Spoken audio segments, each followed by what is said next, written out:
examinando la influencia que ejerce la gracia en las actividades del espíritu. Y en las dos clases anteriores habíamos visto esa influencia que se ejerce en el saber humano, en eso que en un sentido muy general y lato llamamos la ciencia, porque en la actualidad no se le llama ciencia a la filosofía y se le considera, qué sé yo, un bacaneo más o menos lujoso, pero no ciencia propiamente dicha, porque la idea que se tiene de la ciencia es una idea unívoca, es decir, son ciencias aquellas que responden a un método, a un sistema, a una lectura de tipo matemático, o que surgen de la experiencia concreta de las cosas, de la observación sensible, sea a ojo de buen cubero o sea a través de los aparatos que me permiten observar los fenómenos. Aquellos fenómenos que no son observables porque son puramente concebidos, comprendidos por la inteligencia, no entran en el radar de la ciencia según los criterios modernos. Y habíamos visto que efectivamente había varias ciencias, entre la metafísica, la antropología y aquellas otras que dependen de principios metafísicos y antropológicos, podían ser, diríamos, intrínsecamente perfeccionadas por el conocimiento que da la fe. Porque resulta que la fe, indudablemente, nos provee a nosotros de un cierto conocimiento acerca de lo que es el ente, la realidad, y acerca de lo que es el hombre. Digamos, la fe me proporciona un saber acerca de esas cosas, un saber que prolonga y va más allá del saber natural. Y por eso la metafísica cristiana es una realidad y efectivamente perfecciona intrínsecamente la metafísica tradicional griega. La perfecciona porque le da el conocimiento, primero de lo que realmente es el conocimiento de Dios, y en segundo lugar de las criaturas en tanto que dependientes de la obra creadora del Señor.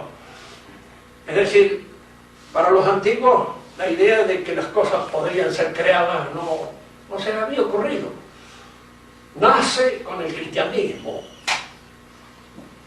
Diríamos, si tomamos un ejemplo, en Platón. Para Platón la materia preexistía a la acción de Dios, el demiurgo, sobre la realidad. No había sido creada ni había sido hecha, era. Estaba la materia allí desde el comienzo. En Aristóteles la idea no cambia mucho de esto. Mejora un poco porque Aristóteles en muchas cosas es más cauto que Platón y no va tan lejos en ciertas afirmaciones como va Platón. Y luego habíamos observado cómo la antropología o la idea del hombre cambia si nosotros observamos al hombre en la perspectiva en que lo coloca la teología, en que lo coloca la revelación. El hombre es una naturaleza caída. Y ese es el hecho que explica, diríamos así, la conducta del hombre. Si el hombre es una naturaleza caída, indudablemente la antropología cristiana ofrece a la consideración de la razón una perspectiva que no conocieron los antiguos, no la veían. Y esta perspectiva no solamente afecta la naturaleza del hombre, lo que él es en sí mismo, sino su moral, la pedagogía, la política, diríamos el orden familiar, que antes se llamaba economía, pero ahora la palabra economía ha entrado en, diríamos así, en simbiosis con otras, con la crematística probablemente, que es la que conocía Aristóteles, y ya no es la misma economía que entendían los antiguos. Las otras actividades del espíritu no son tan claramente modificadas en su contexto por la revelación.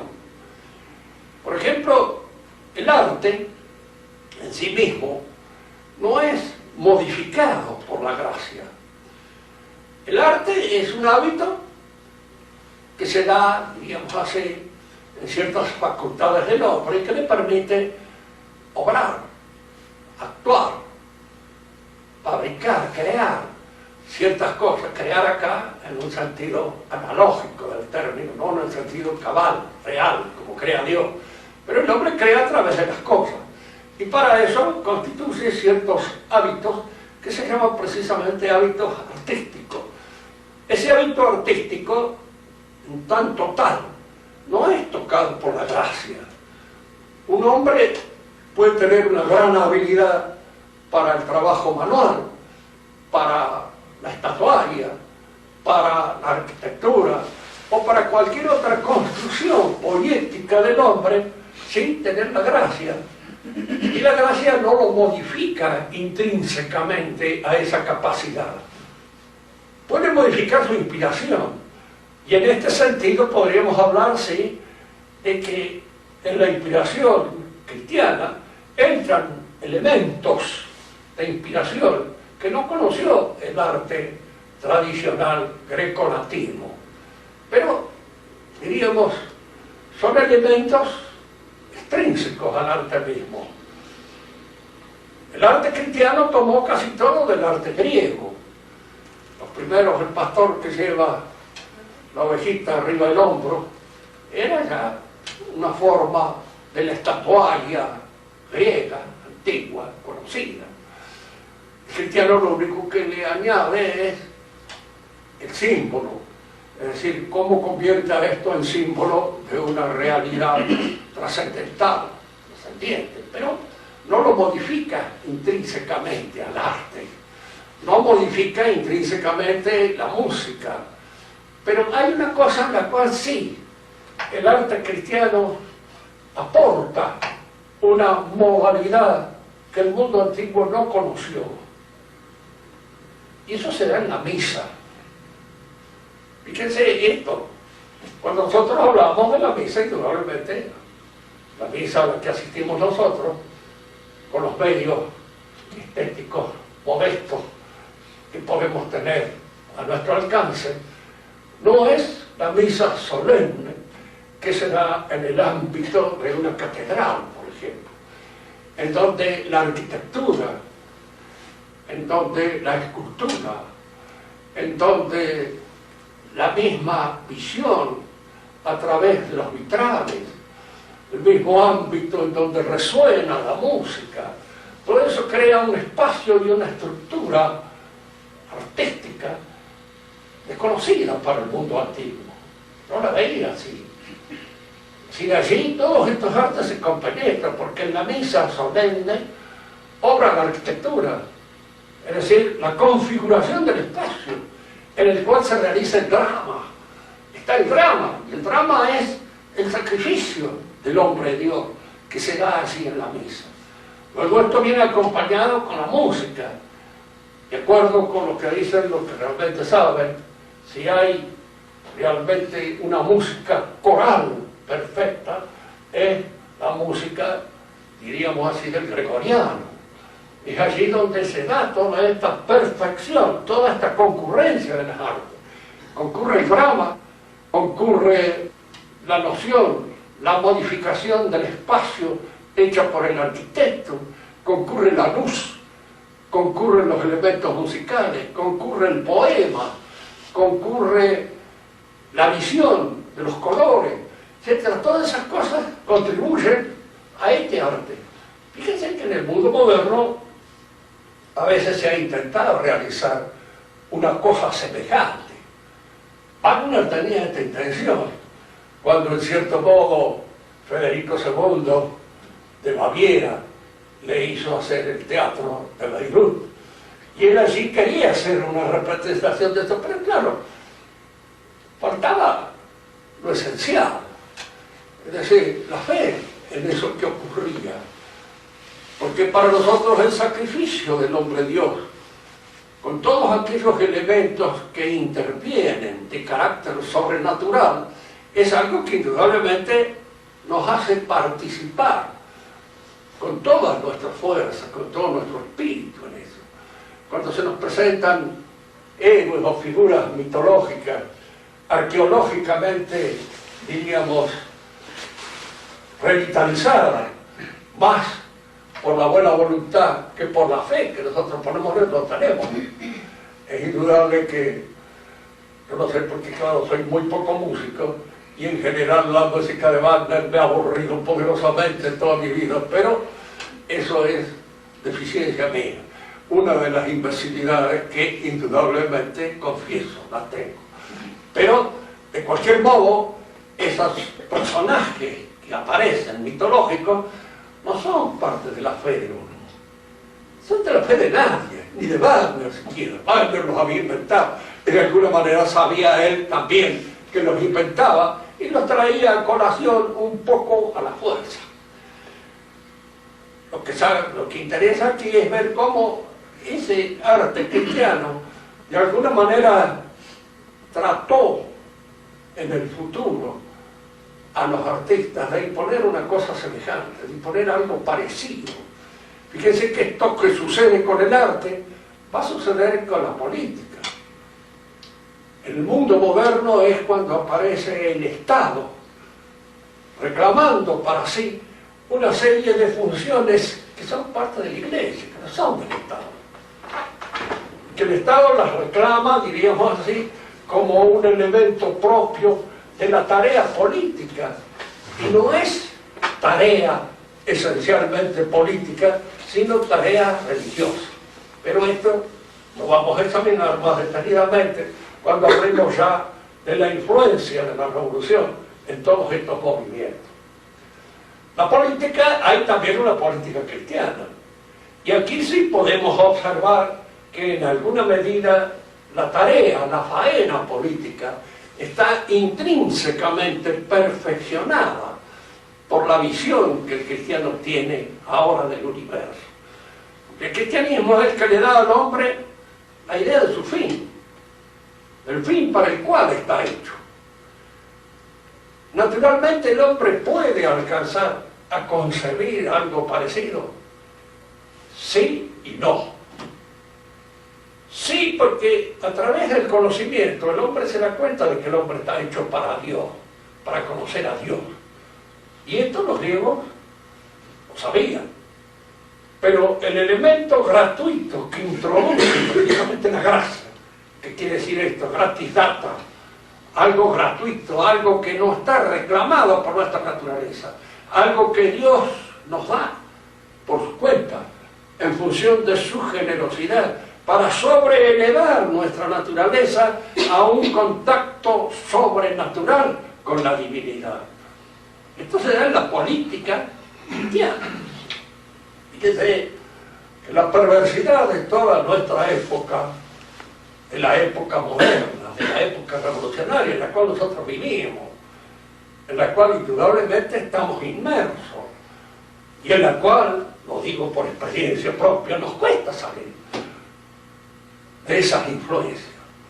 El trabajo que nos cuesta dejar de ser liberales, y no solamente que me cuesta a mí, o porque esto no es laico, lo que les cuesta a los sacerdotes, lo que les cuesta a, diríamos, los grandes dignatarios de la Iglesia.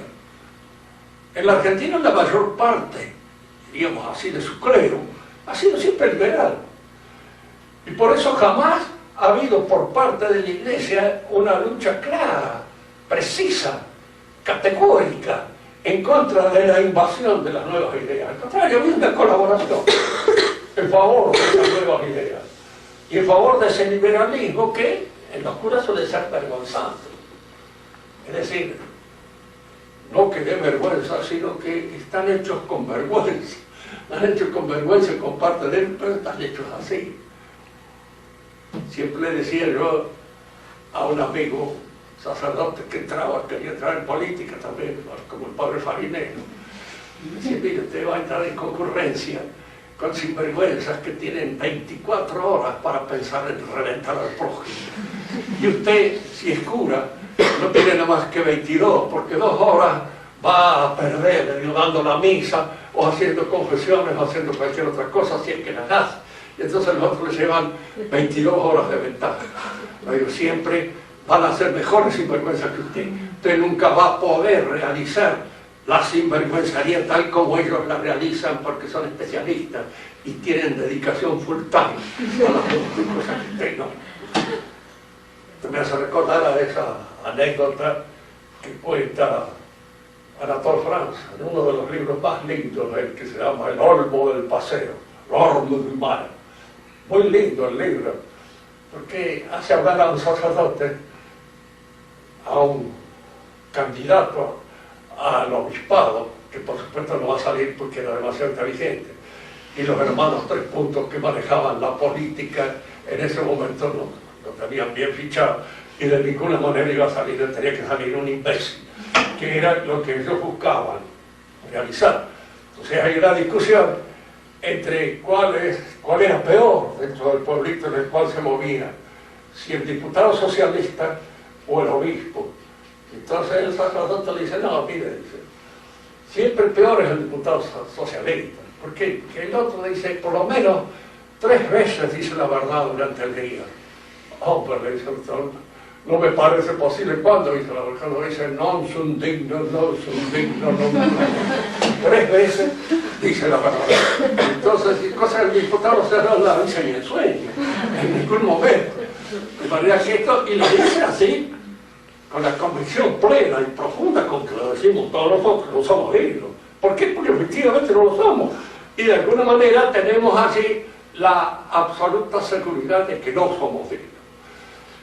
La política cambia su perspectiva con el advenimiento del cristianismo. Fíjense que para el pensamiento antiguo, pagano, tradicional, no es que la política y la religión fueran cosas completamente separadas. Al contrario, estaban tal vez más unidas de lo que deben estar. Hay una cosa que nos va a permitir entender bien esto.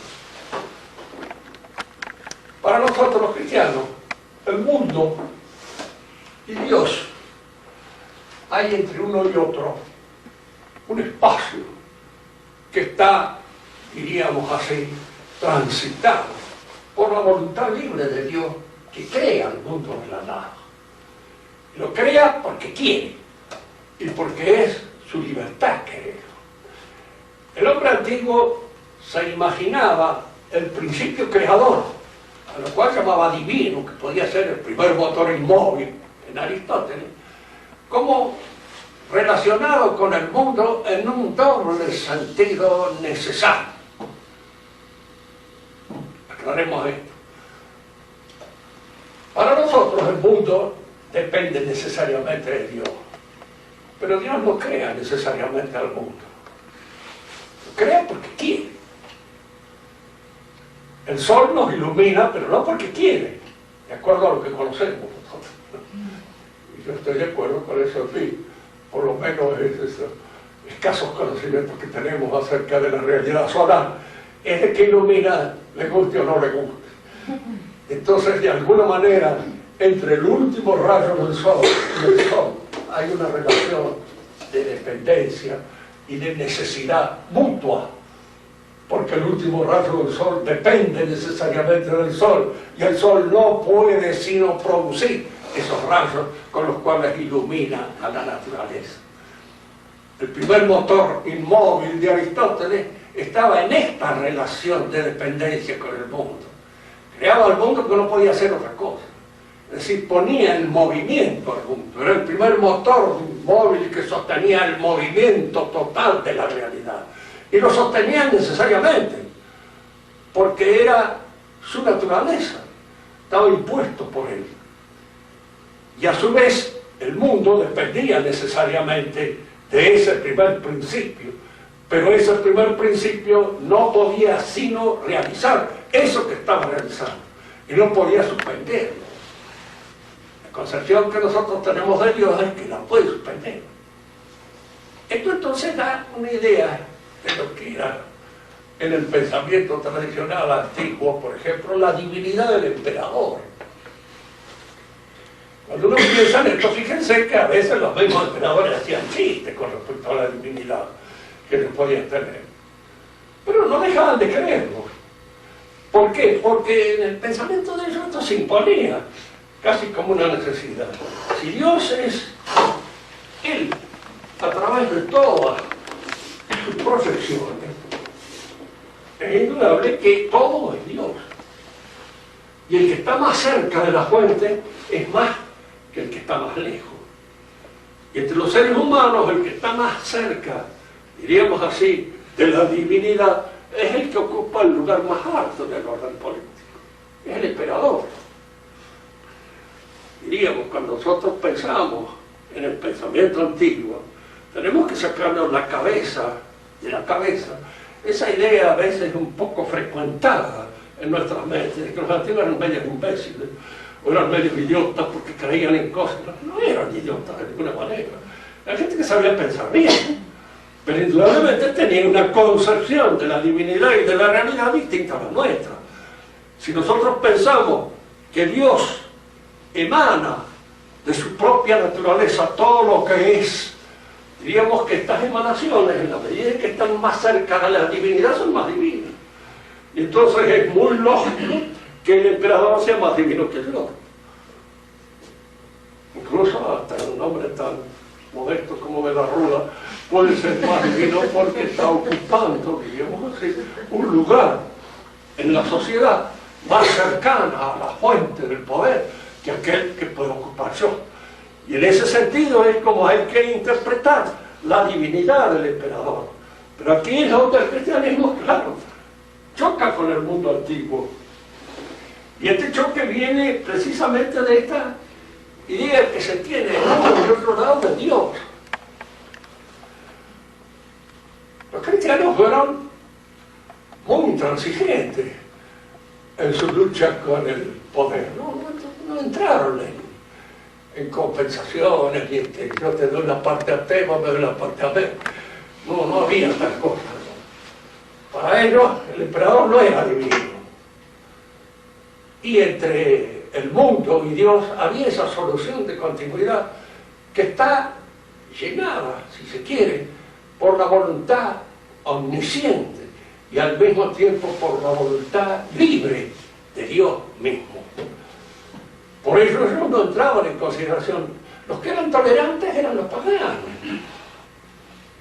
Tan tolerantes como pueden ser los liberales de hoy. ¿Qué les cuenta a ustedes que tienen Dios? Si nosotros lo aceptamos, venga, un Dios más, allá con nosotros. Entre en el panteón, junto con los demás, con el buey Osiris, con los que quieran, pero que entre Dios. Estamos dispuestos a admitir todos los dioses que hay, en una actitud absolutamente masónica y muy parecida a la del Papa actual, porque admite, en alguna manera, todas las posibilidades, diríamos así, religiosas como valederas, realizadas. El viejo cristiano no era tolerante.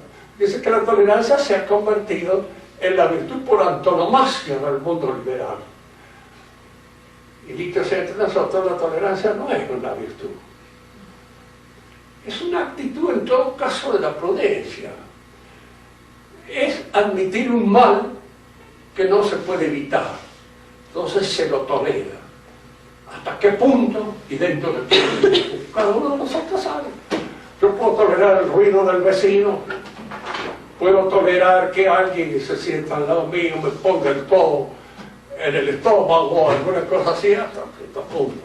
Es decir, la tolerancia siempre tiene aún entre nosotros un límite que está fijado por nuestra prudencia.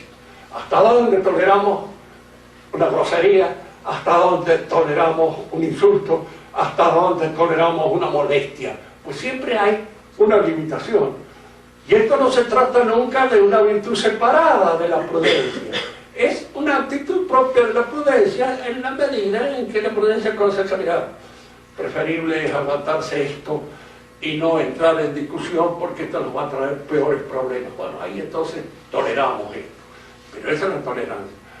Para el liberal la tolerancia, la gran virtud, ¿Por qué? Porque no creen en los errores.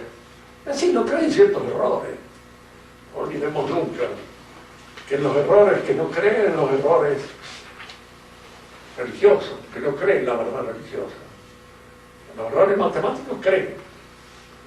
Y si se tiene que hacer atender por un médico, busca uno que tiene muy buena fama para no perder su dinero inútilmente. Y saben perfectamente que aquel que se equivoca puede terminar con su vida en un momento determinado. El liberal es el que hace de la política una cosa, diríamos así, entregada a nuestro arbitrio. Podemos pensar en política lo que quieramos. Podemos pensar en política lo que quieramos. Esta pregunta, si la hacemos, por ejemplo, en el terreno de una ciencia, podemos pensar en química lo que quieramos. Mi opinión en materia de aeronavegación es tan buena como la de un aviador. O debo reconocer que el aviador conoce un poco más que yo del asunto, que lo ha estudiado. Fíjense que entonces la libertad de opiniones, la libertad, es un batiburrillo que lo único que hace es crear confusiones. Y no solamente crear confusiones, sino que crear una especie de delirio imbécil. Hay mucha gente que se considera desde ese momento capaz de opinar sobre cualquier cosa, en la cual a veces no tiene absolutamente ninguna responsabilidad intelectual, porque no sabe, entonces no puede opinar. Nosotros toleramos todos los errores, sí, en esas materias que consideramos, diríamos, no man's land, tierra de nadie, como es la política, como es la moral y como es la religión. Pero no consideramos que en matemática, por ejemplo, el chico que se equivoca, bueno, lo mismo, 2 y 2 son 5, 2 y 2 son 4, 2 y 2 son 6, cualquier cosa es buena, sirve, válida. No es así, el profesor los aplaza, es un intransigente, un inmoral, un oscurantista, un medieval, un infame, que se aprovecha de su situación para aplazar a ese pobre diablo que a fin de cuentas está diciendo cualquier cosa, lo que se le ocurrió. Digamos, así se declaran libres ciertos campos del conocimiento y otros no. ¿Por qué se declaran libres? Bueno, ahí es donde nosotros entramos en este terreno que es gravísimo de la política. Se declaran libres porque hay tipos muy piolas, muy vivos, que desde atrás están manejando todas estas cosas. No se olviden nunca, yo lo digo siempre que tengo la oportunidad de decirlo, la democracia es un engaño. En el engaño hay dos clases, tipo el engañado, que es o un zanahoria, o alguien que quiere ser engañado, y el engañador, que es siempre un sinvergüenza. Y es el que vive del engaño, el que de alguna manera lo mantiene, y lo sostiene, incluso con amenazas tremendas. Usted es antidemocrático, van a pararlo. Incluso se puede crear un problema en un momento determinado por declararme que no soy democrático, que efectivamente la democracia me parece un disparate. Lo primero que dice, no es democrático, se creen aristócratas, que no se cree nada. La mentira es esa, que ustedes manejan y gobiernan y usan de alguna manera por interés propio y para mantener sus propios intereses, en la realidad. El cristianismo entra en la política y le señala al hombre cuál es el fin último de su vida y cómo la sociedad debe estar organizada en función de ese fin último de la vida humana. Toda la sociedad. Y debe estar organizada así, sí. Y si no, pues está mal organizada. Y de alguna manera está hecha para alcanzar ciertos objetivos, ciertos propósitos, que no son aquellos que están impuestos por Dios a la conducta humana. Si alguien me pregunta, ¿usted cree que hubo alguna vez un gobierno efectivamente cristiano? Yo le respondería, no, mire, el hombre es una naturaleza caída, y lo es en su aspecto personal, lo es en su vida familiar, y lo es en su vida social. Y esa naturaleza caída trae como consecuencia siempre las desviaciones y el pecado, con los cuales hay que contar en todas las actividades. Tal vez si nosotros buscáramos el gobernante más perfecto que haya podido existir dentro de la historia humana, sería un San Luis, rey de Francia. Lo era, hasta cierto punto, pero indudablemente no lo era todo el pueblo, ni mucho menos. Y había allí, diríamos así, una organización perfecta como la que puede darse en el cielo con los bienaventurados. Por supuesto que no, ni mucho menos. Me decía una vez un alumno, dice, para usted en la Edad Media entonces no habría pecado. No, le digo, habría pecadores y buenos, robustos, fuertes, que en alguna medida pecaban con toda ganas y con toda vitamina. Y en la actualidad hay unos pobres pecadores infelices, a veces que da lástima oír de los pecados que cometen. Pero en aquella época había pecados auténticos, caballos. Le digo, como son los pecados de aquellos que creen y que temen. No se olviden nunca de eso. Ya decía una vez un español que había ido en un encuentro un poco gentil con una dama en Alemania. La dama lo invitó a pasar a su casa también y la dama se puso a tejer las cosas y dice, mire, espérenme un momentito que voy a... Entonces el español dice, dice, yo no vengo a estar en la casa de familia, si yo vengo a pecar. Dice, no a estar en la casa de familia. Y de alguna manera quería indicar de que él tenía conciencia perfecta del pecado y no ese adorno un poco de floripondio con que al pecado se lo quería, diríamos así, endulzar. No hubo nunca un gobierno perfecto, no hubo jamás un gobierno, diríamos así, en los cuales todos los hombres fueran santos. No hay tal cosa. Y no solamente no hay tal cosa, sino que en política a veces ciertas porquerías son necesarias. Hay que echar manos de ellas. Es decir, usted no puede, me decía una vez un comisario de policía, cuando yo trabajaba en la policía, y una vez vi darle una mazorra a un tipo que lo dejaba quieto. Le digo, pero esto es necesario, le digo.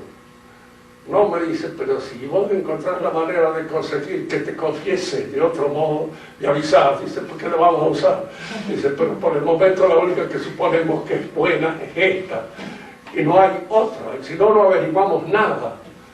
Dice, anda, muchacho, usted va a creer que hacemos una buena policía con chicos de primera comunión. Dice, no, la buena policía tiene individuos embromados y duros, que son los que la constituyen y son los que la hacen útil, porque si no, no es útil, es una pobre cosa de tipo que anda pidiendo disculpas porque llevan un revólver en la cintura. Fíjense, esto es importante. Los escolásticos llamaban a estas cosas que son malas, pero que pueden ser útiles, mere utilia, meramente útiles, o sea, sí, pero que sirven. Todavía este comisario daba un ejemplo muy criollo, que decía, el adobe se liga con bosta, decía él, pero hay que poner bosta lo suficiente como para que no dé mal olor en las habitaciones. Es decir, hay que usarla, pero se usa poco, con cierta modestia, porque si no se echa a perder. Lo mismo, diríamos, el echar mano de cierta gente dura es a veces peligroso, pero hay que saber ubicarlas y tenerlas en el lugar que le corresponde. Digo esto porque a veces cuando se habla de la conquista de América se habla de los abusos que cometen. Los únicos que no cometen abusos son los que no pueden. Y los que pueden siempre generalmente abusan. Y si tienen fuerza, abusan de la fuerza. ¿Y qué otra cosa van a abusar? No de aquello que tienen y de aquello que poseen. Es indudable que la conquista española no fue hecha pura y exclusivamente con santos. Hubo santos. Pero había también individuos que van a saber de dónde el diablo los arrancaba. Y eran gente que indudablemente engrosaban las filas de esos ejércitos que tenían que ser muchachitos bastante duros para poder venirse desde España acá sin ninguna comodidad, sin ninguna defensa, sin ninguna, diríamos, posibilidad de retroceder a la retaguardia para buscar amparo, de manera que tenían que habérselas solos. Y lógicamente muchos de ellos eran hombres de una gran dureza, de mucha hambreza. Con eso se hace la conquista. ¿Qué quieren? ¿Quieren hacer una guerra con quién? Con gente que juega al corso y se tira flores. Indudablemente no es posible. Siempre en estas cosas hay que tener en cuenta esos aspectos de la realidad. La realidad impone muchas veces la existencia del verdugo. Y el verdugo no es nunca un muchachito así de un corazón muy bueno, muy blando, muy tierno. Más vale que se ocupe de otra cosa. Que vaya a cantar un coro de monólogos, pero que no se haga verdugo, porque indudablemente para poder ser verdugo. Y hace falta verdugo, claro que a veces hace falta, no hay más remedio que echar mano del verdugo para realizar ciertas cosas. El mundo de la política cristiana es un mundo que indudablemente está enderezado hacia la salvación de los hombres. Este es el objetivo. Y la salvación de los hombres es una cosa que está en manos de la Iglesia. ¿Cuál es la relación del Estado y de la Iglesia en el mundo cristiano? Que el Estado debe reconocer, diríamos, el magisterio de la Iglesia. Debe reconocerlo como magisterio. Y los sacerdotes en alguna manera administran aquellas verdades que les han sido reveladas por nuestro Señor y que constituyen el haber propio de aquello que la Iglesia defiende y sostiene. Esto indudablemente no es política, es religión. Cuando el religioso entra en política, entra en un terreno que no le es el propio de él. A ese terreno él debe dominarlo desde su esfera propia, como religioso. Y en la medida en que todos, en alguna medida, somos almas destinadas a su salvación, nada más. No entrar, diríamos así, en las camandulerías propias de la política, porque hay cosas, hay actos políticos que son perfectamente admisibles en política, pero no en religión. Nos podemos poner de acuerdo, lo he dicho varias veces, con judíos y con musulmanes para arreglar la ciudad, si es que hay judíos y musulmanes dentro de la ciudad, para tener una buena agua corriente, para tener luz eléctrica, para tener todo, pero no entrar en componendas con sus ideas. Ni decir, como a veces nos dice la Iglesia oficial, que tenemos el mismo Dios que los musulmanes. No. Sí, es una forma de decir que indudablemente sí, los musulmanes dependen del Dios que es nuestro Dios, pero la forma de concebir a Dios de los musulmanes no es la misma que aquella que tiene la Iglesia católica, es diferente, es distinta. Entonces, estas componendas que en el orden político pueden ser admisibles, no lo son en el orden religioso, porque introducen una confusión muy grande en la fe y en los hábitos religiosos de la gente.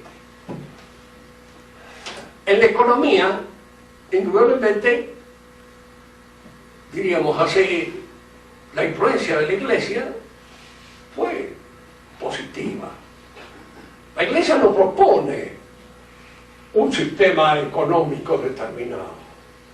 Si algunos dicen, sí, propuso la comunidad de todos los bienes, pero los que querían, pero los que de alguna manera estaban de conformidad con ellos. Recuerden que los santos de Jerusalén, es decir, la iglesia propia de Jerusalén, tenía en comunidad sus bienes. Y lo habían puesto en común todos ellos, pero era por una vocación propia.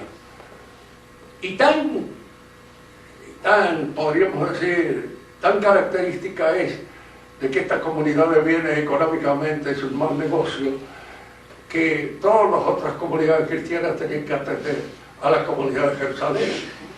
Allá iba San Pablo recogiendo dinero para los santos de Jerusalén, pero los santos de Jerusalén se morían de hambre si en alguna medida no recibían ese dinero de las comunidades distantes. ¿Por qué? Porque la vida en común, sobre todo los bienes en común y sobre todo si uno tiene que todavía seguir realizando una vida privada, y si es en un convento, va, pero fuera de un convento, teniendo cada uno una familia y todo, es un negocio en general poco aconsejable. ¿Cuál era la forma económica que la Iglesia sostenía? Nunca ha dicho que fuera esta o aquella. Lo único que sí ha dicho y ha enseñado, y es conveniente siempre tener en cuenta, es que la economía es sirvienta de las demás actividades del espíritu. Fíjense bien, la palabra sirviente quiere decir que sirve, que es útil, pero que está subordinada a las otras actividades del espíritu. Es indudable que no podemos realizar ninguna obra, ni aún siquiera la capilla, se lo va a hacer a nosotros sin dinero, porque se necesita el dinero para hacerlo. Pero indudablemente ese dinero está puesto al servicio de algo, para lo cual sirve, para lo cual en alguna manera está adscrito, está subordinado a esa finalidad superior. La revolución moderna nace, lo vamos a ver, cuando la ruptura del sistema religioso, diríamos así, destrozamiento del orden impuesto por la religión se rompe.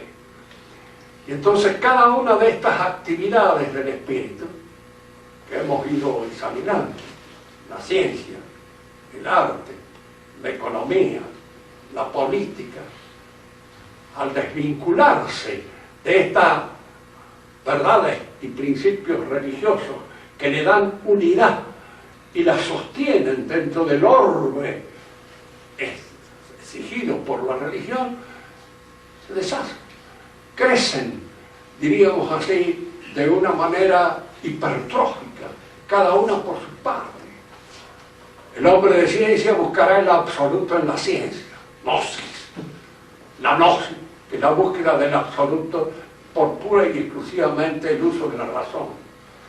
La política se convertirá en un fin último para la actividad del hombre egregio, el príncipe, como diría Maquiavelo. El príncipe de Maquiavelo es aquel que tiene la virtud y la capacidad de mandar a los demás, de imponerse sobre los demás y de usar a los demás para su propia gloria. La glorificación del político nace en el pensamiento de Maquiavelo y se codifica en él. La economía a su vez también empieza a crecer de una manera desaforada, absoluta, sin límites. Se convierte en una actividad, diríamos así, exclusiva y excluyente. Y al ser exclusiva y excluyente, quiere decir que es una actividad que irrumpe en las otras actividades del espíritu y las corrompe. Si alguien me pregunta, ¿cómo corrompe a la ciencia?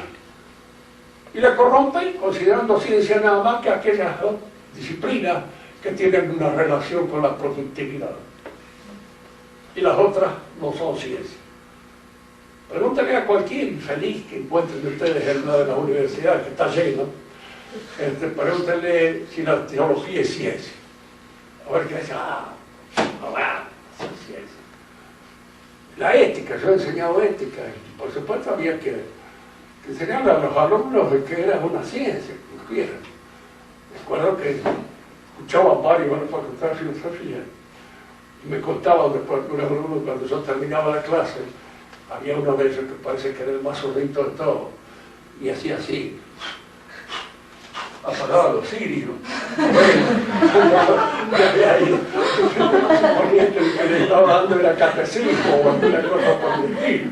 No había forma de hacerles entender que la ética es un saber práctico, pero un saber que tiene sus principios y a los cuales es fundamental conocer. Cuando yo hablaba de las virtudes, creía que, qué sé yo, que era el premio a la chica más virtuosa del barrio.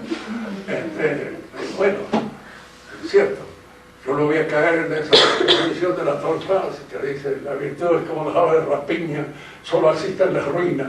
Así, solo viven las ruinas, no.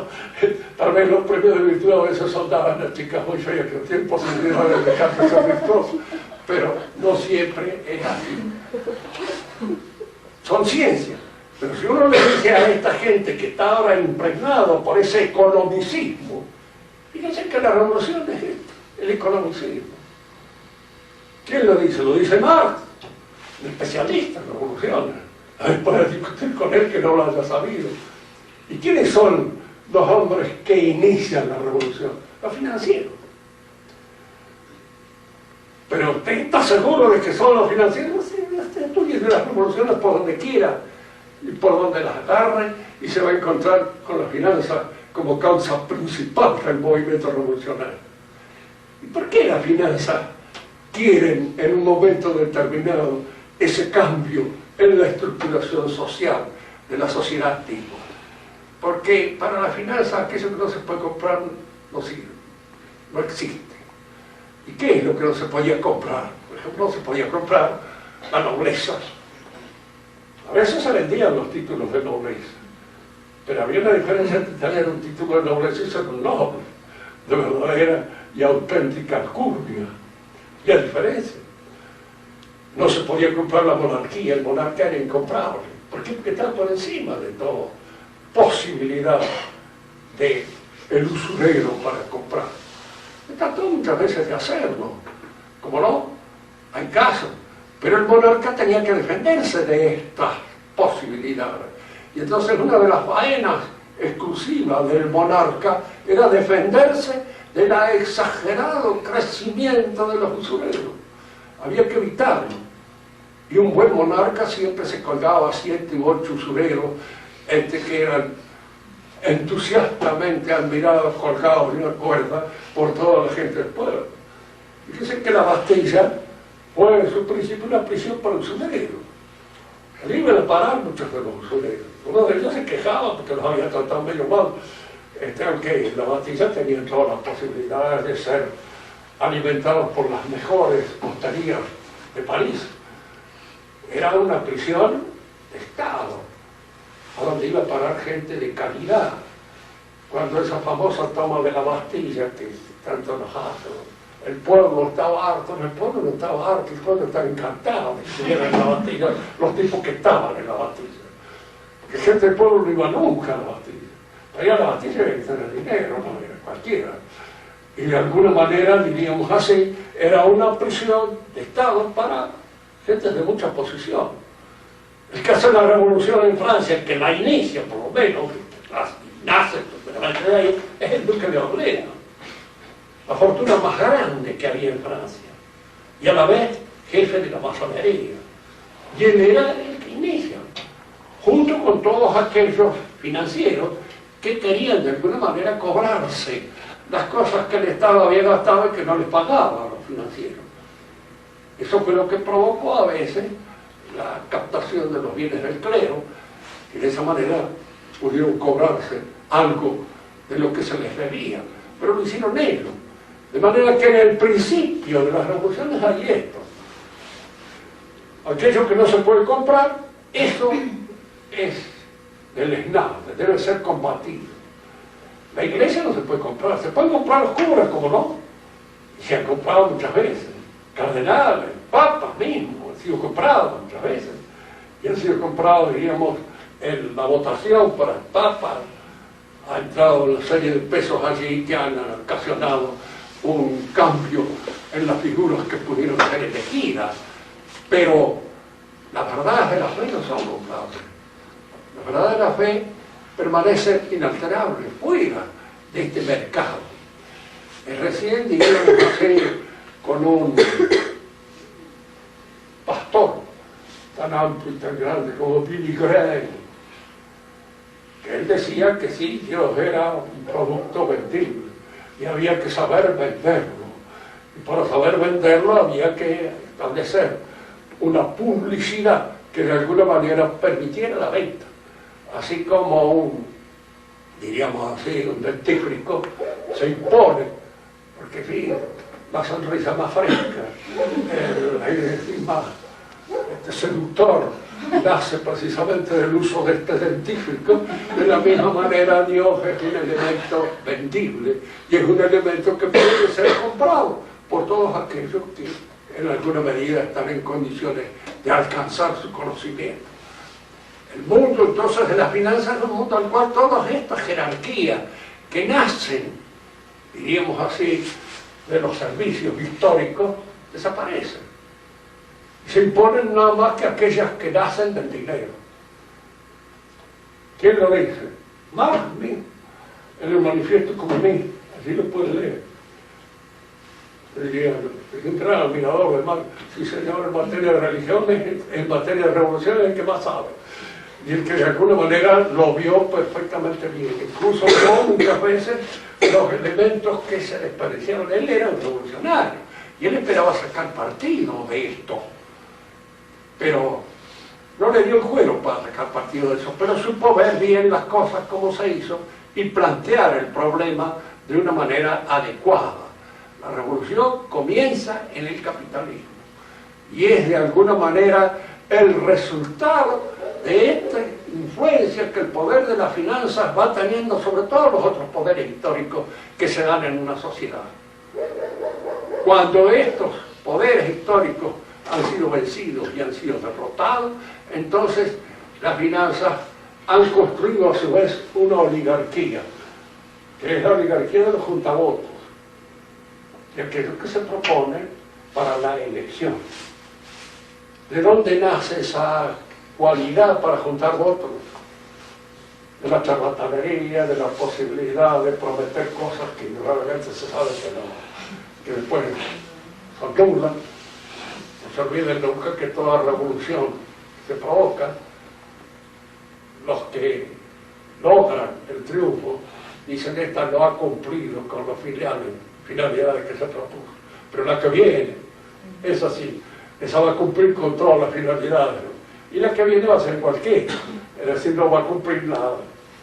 Va a haber un montón de gente que va a engrosar con ella, que va a enriquecer, y que después, indudablemente, diríamos, cuando las cosas se ponen muy feas y que ya no hay más orden en la calle, entonces la mayor parte de los que se han enriquecido de la revolución llaman al milico para que le saquen el terror de encima. Ese milico se llamó en una época Napoleón Bonaparte. Y a Napoleón Bonaparte concurrieron todos los podridos que habían hecho plata en el ejercicio de la revolución. ¿Por qué lo eligieron a él? Porque militarmente era un individuo de primera. Y a la vez parecía medio imbécil. Parecía. No lo era, ¿no? Pero después se dieron cuenta tarde, ¿sabes? Él no era tan tonto como ellos pensaban. Pero era uno enamorado como un cadete de una loca conocida en todo París, que era la Josefina Warnet, y que la manejaba, la administraba el director en esa época de la revolución, que era el vizconde de Barras, un individuo muy cínico. Este es pan comido para nosotros, papita para el lobo. Entonces, allá lo ponen a él en la casa, porque de una vez que le ofrecen el primer consulado como una especie, diríamos así, de representación puramente figurativa y honorífica, no podía nada. Esto no es para mí. Yo quiero ser acá el jefe y todos ustedes van a seguir. Y así fue. Él fue el que encauzó la revolución por un orden que él impuso. Malo, pero era un orden. Al fin de cuentas, la policía en un momento determinado puede imponer en la calle un orden. No es el orden moral que nos gustaría que existiera, pero es el orden policial. El que en un momento determinado puede sustituir al orden moral. Y no olvidemos que cuando el termómetro de la religión baja, dijo Goloso Cortés, el termómetro policial aumenta. Hay que tener cada vez más policías para sujetar a la gente, porque cada vez se sujeta menos, porque no tiene sujeción interior. En la próxima clase seguiremos con esto hasta entrar en el recinto ya de la época revolucionaria y ver efectivamente cómo muchos aspectos de la Iglesia son tomados por la revolución. La idea de la transfiguración del hombre que está en San Pablo, la gracia nos prefigura y nos hace cristianos. Bueno, es la idea que tiene todo democrático. Estamos demasiado inmaturos todavía para la democracia, pero en la medida en que la vayamos ejerciendo y vayamos viendo sus beneficios, los vamos a ir convirtiendo, transfigurándonos en auténticos demócratas. ¿Qué otra idea tienen los comunistas?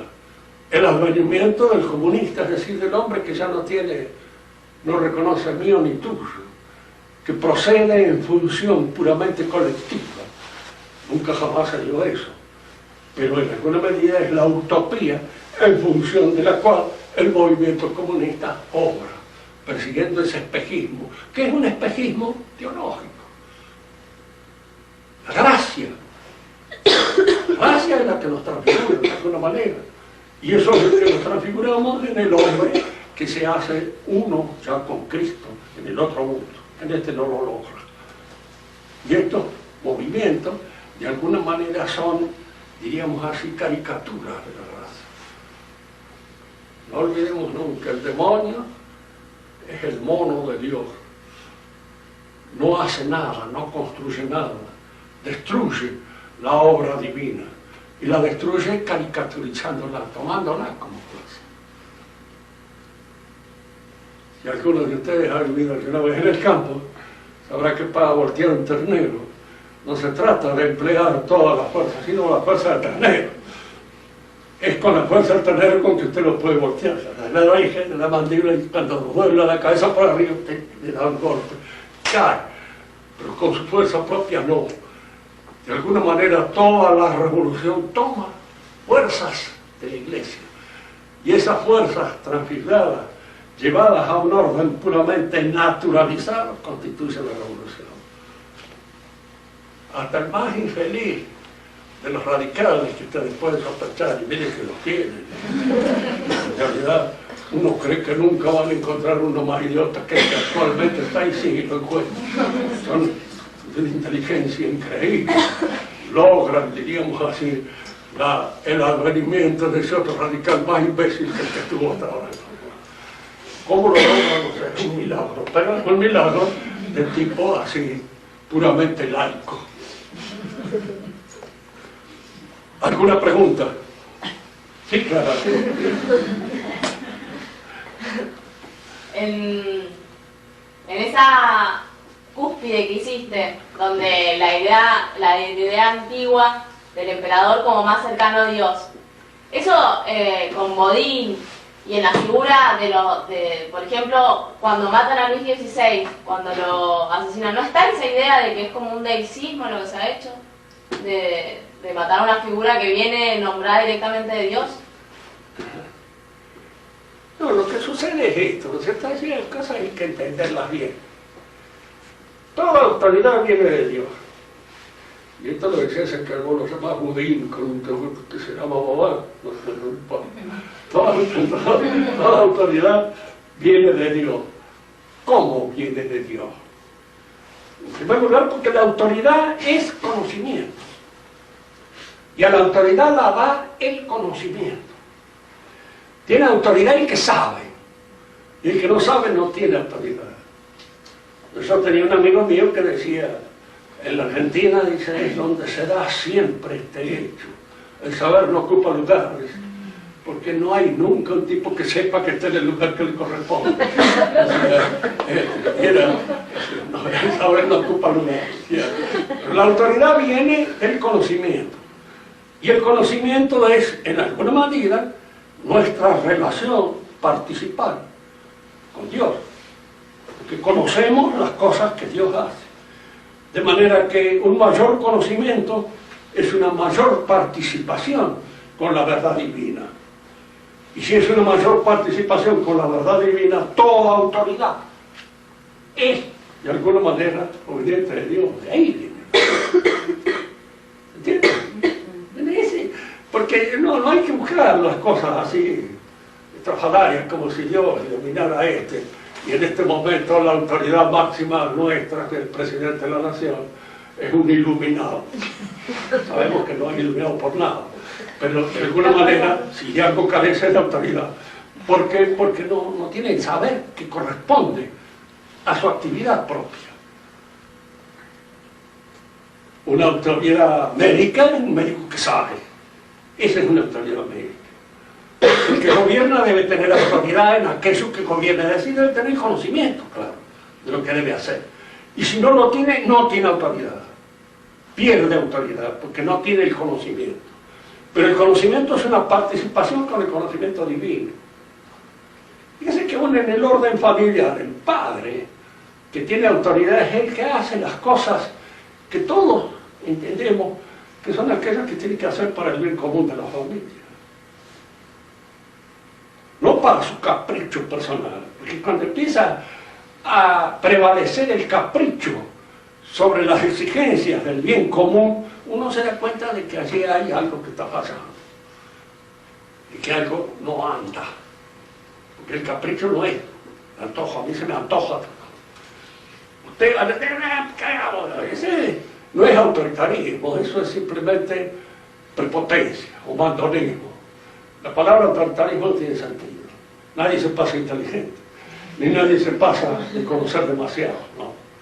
De no conocer sí, porque es el defecto aquí lo que amenaza a la autoridad, no el exceso, porque no hay exceso de autoridad. Hay alguien que toda autoridad debe tener su poder, bueno, eso es otra cosa, sí debe tenerlo, porque si no, no puede ejercerse bien. ¿Entiendes? Es decir, no hay que pensar en cosas así como que esto ha sido enseñado, como que Dios no, señala a este, no. Porque en un momento determinado la gente sigue a este caudillo, porque le reconoce conocimiento de las cosas que busca y se pliega a ese conocimiento. Nosotros vemos en toda nuestra historia nacional los caudillos. Era una gente que manejó un poco al pueblo nuestro, sobre todo al pueblo campesino, y porque eran aquellos que comprendían cuáles eran las necesidades y las exigencias de este pueblo, y estaban en contacto con ellos, y las querían. El Chacho Peñalosa, tan mal señalado por Sarmiento, que ni tan bruto ni tan paisano como a veces pensaba Sarmiento. Era un hombre que sabía y conocía su pueblo, y era de un desinterés a toda marcha, de esos que ya necesitan más. Otra pregunta.